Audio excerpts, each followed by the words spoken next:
The Sabotage contract is overpowered, and I'm going to show you the best way to abuse it. Using this method, it has led to an almost 1000% increase to my win ratio and being able to drop really high kill games quite consistently, such as recently, me dropping about 13 kill game and a 16 kill game without breaking a sweat. Since Caldeira's release, I've won just over 5% of my games that I've played. However, since the release of this new contract, in the games that I've completed this contract, I've won 50% of them, due to a massive error in judgment by the game developers. For those of you that don't know what this Sabotage contract does, upon picking this contract up, you and your squad will be given a targeted vehicle somewhere on the map, and upon destroying this vehicle, you'll be rewarded with an armoured truck that will be deployed via a plane. However, it's worth noting that it will be delivered on the exact spot the vehicle was destroyed, so it could be worth moving the vehicle to a safe location to ensure your truck doesn't get stolen by nearby enemies. Now, this armoured truck is insanely powerful, and it's got tons of HP, more than a standard Bertha truck, meaning your enemies are going to find it really difficult to blow this up.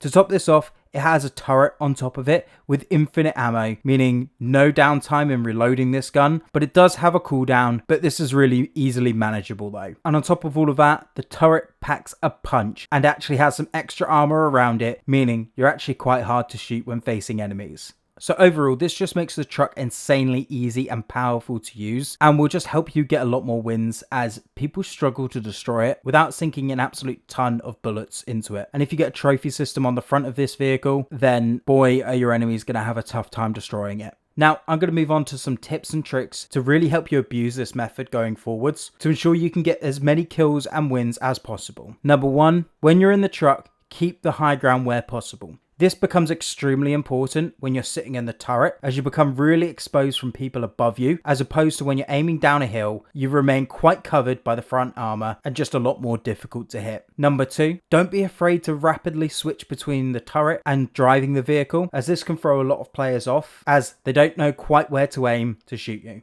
Number three, if you do see a sniper's glint, get off that turret unless you're sure that the enemy is a terrible sniper. When you're on this turret, you're quite simply a sitting duck to snipers. My suggestion would be just to rush the sniper with the truck, as they're going to find it pretty difficult to snipe you if you're running them over. Number four, try to get everyone in your squad an armoured truck, as the more overpowered things you have, the better, and the better your chances of winning. This probably won't be possible in quads, and trios would be quite difficult too, but duos and solos, this is actually really easy to do. Number five, keep your truck close at all times, as enemies can just jump into the truck at any point that no one else is in it. So if you're hitting the buy station or getting another contract, park that truck as close as possible and try to scout out the area before jumping out of the vehicle. Number six, this tip I touched on a little bit earlier, but if you have your targeted vehicle from the contract come up in a bit of a hot spot, such as factory, then I'd suggest jumping into the vehicle, taking it to somewhere a bit more secure to destroy it, as a giant truck falling from the air is a bit of a giveaway to enemies that you're in the area, and they might just try jumping it or just kill you before you get a chance to. Number seven, when it comes to destroying the targeted vehicle, it's a lot easier than you might think. Don't just sink a load of bullets into it, as this will just give your position away to multiple enemies in the area, and on top of this, it will reveal you on the minimap if your weapon is unsilenced. As well as this, it's just really ineffective to shoot vehicles. I'd either suggest using any C4 that you come across, or just using the red canisters, as they pretty much one-shot any vehicle without giving your position away, and you can just light them and throw them at the vehicle, so you don't even need to shoot them either. Number eight, this one might go without saying, but make sure the first thing you do when jumping out of the plane is jump straight to the contract, as it's pretty hit or miss with how contested these contracts are at the moment, but you want to ensure that you're the first one there, as you want to ensure that you're getting that truck. Number nine, the last tip here, the truck will drop wherever you destroy the vehicle. Now, I made the mistake of that in my first game, and I completed the contract when the vehicle was underneath a roof, and the armored truck just ended up dropping on top of the building. Luckily, I know quite a few jump spots, so I was able to retrieve it easily, or it might just be a building that you can't get onto the roof of without going quite an extended route, so